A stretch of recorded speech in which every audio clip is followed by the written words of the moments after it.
AYO is Daeni, and today is Monday. And on Mondays, we talk about guns. Therefore, Monday is called Gun Day. So, with that said, I want to speak on a very new experience. I really enjoyed it. Shout outs to our RGG, Regular Gun Guy, Santi, and Zach Price, and everyone that participated in the event that, I basically just showed up for. My video took a little bit. The video that I put together took a lot of time because it's kind of hard putting that much footage together, and I was trying to make it under 10 minutes. Came really close, because at the end of the day, it's just firing guns, and there's gonna be a lot of videos out there that speaks about a regular meetup and just how amazing it was. And again, I just want to thank the people that was involved. I want to thank everyone that showed up. I mean, it's not my event, but they definitely made it something special. And because of that, I intend on attending more of the events. With that said, I just want to go over some of the footage that I had, because I wasn't able to really record myself because, I think I was just really caught up in the event itself, because it was really dope, man, and I appreciate that. I appreciate everything about it. So to get there, most people stayed at the hotel. I got an Airbnb. It was pretty dope. It had granite table, reverse osmosis water. It had a balcony with a view of the other buildings within the complex. But it was really nice, just to be able to have that luxury to going outside. So this is the hallway. Kept it moving. 2 flights. There was a pool, about 3 inches. It was about 3 feet deep pool. Really nice. I appreciated that. And shout out to the complex. Now I forget, but I use it through Varbo. The gym, absolutely phenomenal. We had everything we needed, and I'm pretty sure the hotel had a gym too, but this one had just everything. It had the rope, so here we're using the rope right here. Nisi had the medicine ball to work with, and she was going in with that. I'm be real honest with y'all, I don't even know what I was doing. She was asking me like, how do you use some of these instruments, and I really didn't know. I just told her something I saw on TV, and she went with it. My wife really do be doing the most, though. She made it look like I knew what I was talking about. So this is on her. This is on her. I had to really share this because she has some real, like, look at them thighs.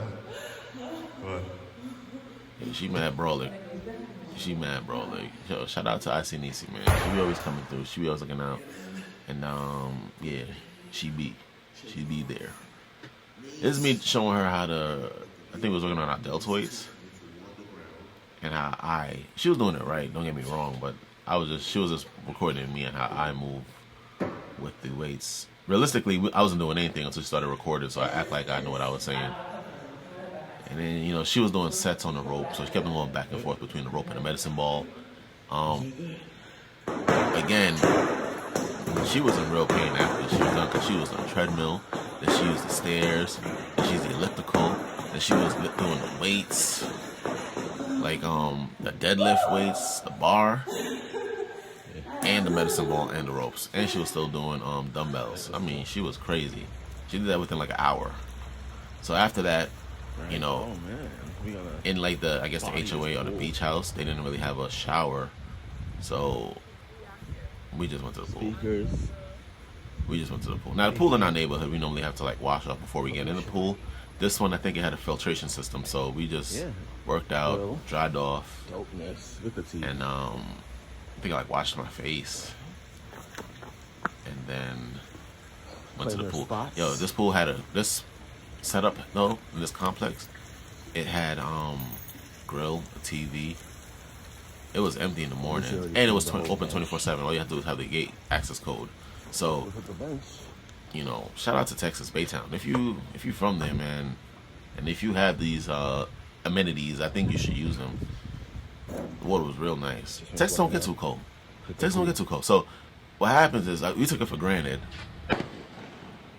because on this day we had went to the range that we were going to be firing at the meetup, and it was hot, and that was our mess. That was our flaw. It was hot.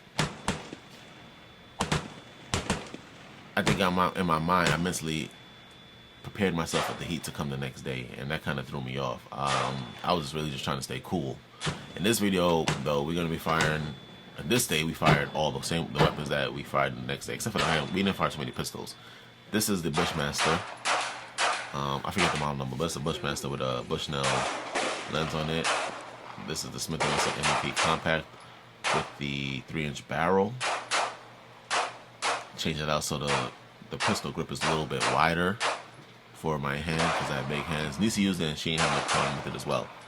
You know, I love this pistol. It's my everyday carry. This is the big guy, so this carries around 17 rounds. Nisi, same pistol with the big grip. She held it pretty well, and it's really easy to change out the size of the pistol grip, the width. I recommend Smith & Wesson, but you know, Glock still hold it down. In this video, we was firing the Canic.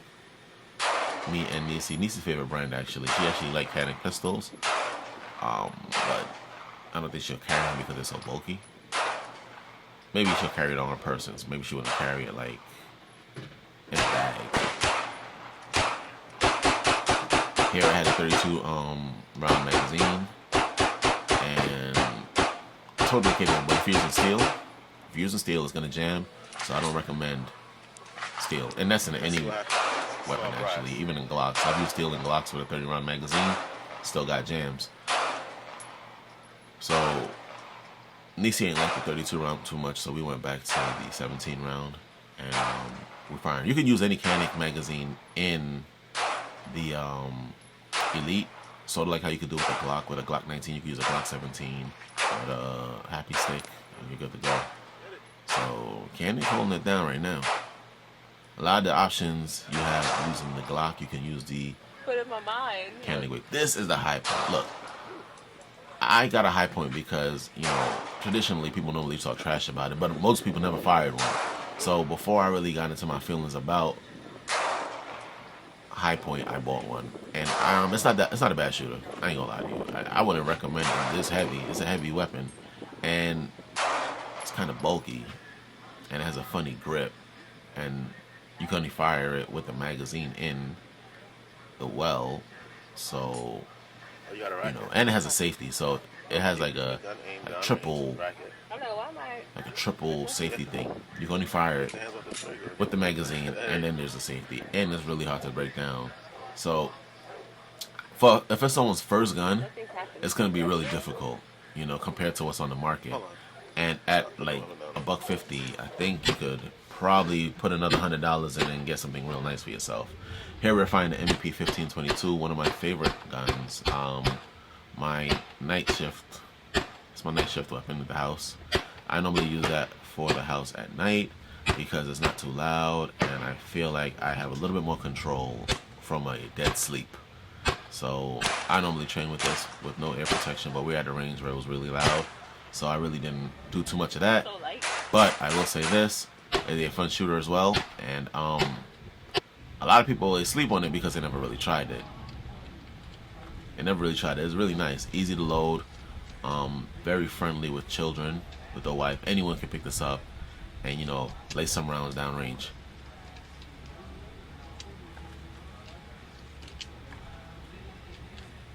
And if you're trying to get some AR, I have MP 15 as well. But if you're trying to get some AR training, this is actually pretty good for. I like this way because you can bring kids. I said I like familiarization. This, you can bring kids. All right, ready? Bring that camera and set some recording going. And we actually got kicked off the pistol side because they didn't want the MP 15, even though it's a pistol. At this specific range, they were like, you know, we shouldn't, like, they don't want to give the wrong impression to other folks who might have AR pistols. Here we find the SMP 101, my favorite revolver in 9mm. Nisi don't like this too much. A lot of people actually don't like it. It's not as exciting as firing a semi-automatic, magazine-fed pistol, but it gets the job done. So it carries 5 cartridges, 5 rounds. Once you figure out the mechanics, it's really easy to use. It's a single and double action. real heavy trigger, real heavy trigger. But when you know, you know. Sort of like the Bodyguard 380. Now, here's a issue you might have with this though. It comes with a star. I didn't bring the star to drop the magazine. You push the lever in the front and it basically drops all the magazines in the well.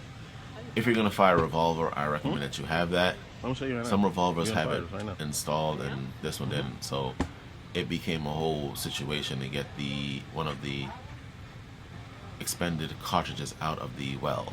So I had to use one of my tools, my knife, I take my Gerber, to remove it, and that's the SOP, folding SOP Benchmade. But I ultimately use a Gerber because it wasn't gonna work. What's that? Oh, that's what you bring that for. Just in case.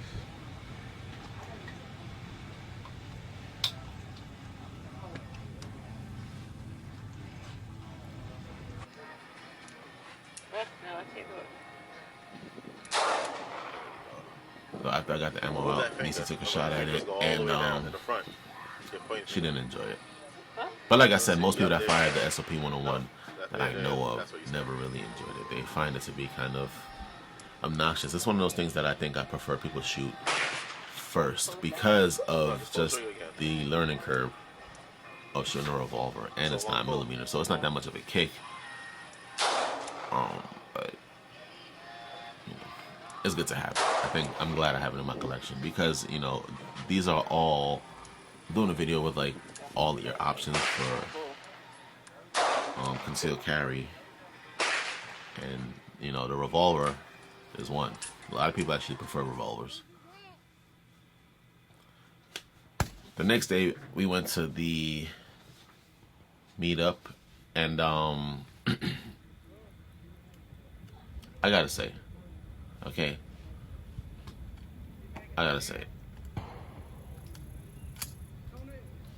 the meetup was phenomenal. Everyone was great. Everything that went wrong at the meetup for me was my fault.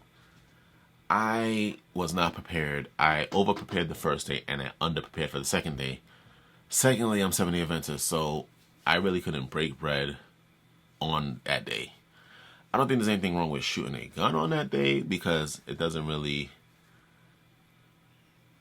distract me from God.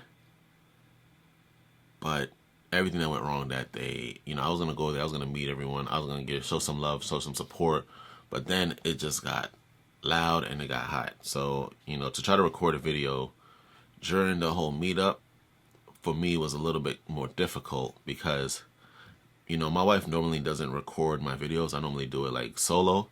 So to put her on the spot and tell her to start recording kind of put me at a disadvantage, because she's great, but it's like, I don't expect her to come up like we're shooting a motion pictures. She's going to be a little bit more reserved. And I would expect that. So, she did really good. She got some really great footage. But it was just really hot. I was really sweaty, and there was just a lot going on.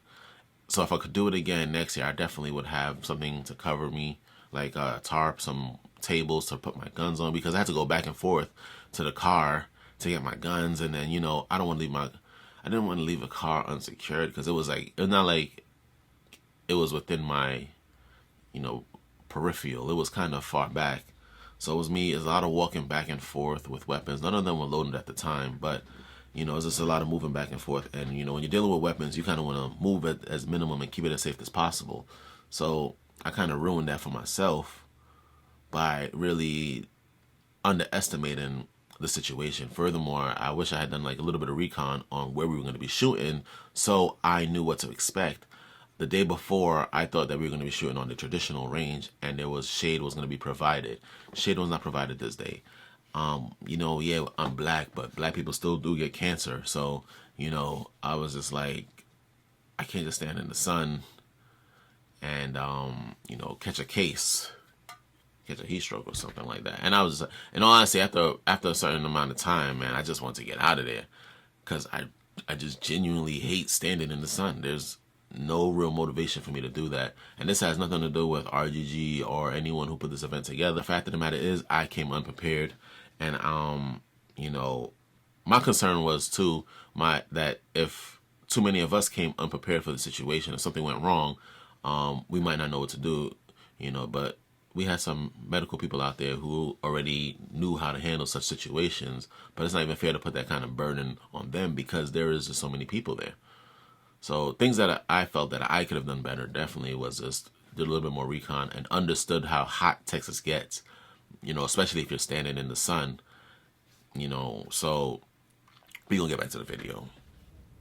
Here we was firing on Big Daddy, and it was some slugs, man. And no, it was, I started with bird shots, but what happened is I didn't leave the spring cocked back, so it's still a little tough. So it kind of too many malfunctions. So I just curved that all together and pulled out some slugs. So here I fired the slugs, and I had to stop, man. I nearly broke my shoulder. Big Daddy ain't no joke. Big Daddy ain't no joke. Here we got RGG and GHG Hustle, Real Rambo J doing a shoot off. I think they're using their small. I don't know what they're firing. Pretty dope. Yeah, the funny thing is, until the end, I didn't notice that the bullets was actually skipping on top of the water.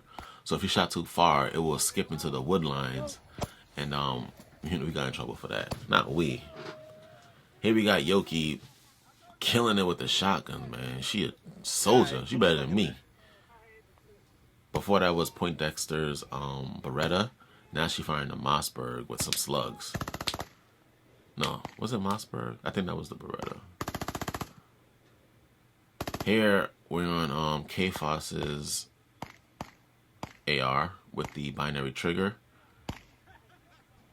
This is Ari, not a fully automatic, just a regular rifle. We got K-Foss versus a Jack of all trades. That was dope. That was dope. I wish I had gotten like more footage of the verses though, man. Next time we go, we gotta set up some real like verses. Here I pulled out the high point at the range. Now that was a little bit risky because as much as I ain't got no beef with it, I understand that some people just passionately hate high points. So I ain't wanna put myself out there. And that was it. You know, I think I didn't really fire the day of the meetup. I didn't really fire too many of my weapons. Like I said, I didn't really care for the back and forth. And then there wasn't really any place for me to rest my ammo. So I just wasn't interested in it too much. So with that said, it was just a awesome event. And next year, I'll definitely share more info for y'all. Or more content so that you can see to what extent the meetup was. And what can I say? Oh, and after that we went and got some chicken, so from the turkey leg hut, and that was hilarious. With that said, I want to say thank you for watching. I hope you enjoyed the video. Remember to hit that like and that sub. One.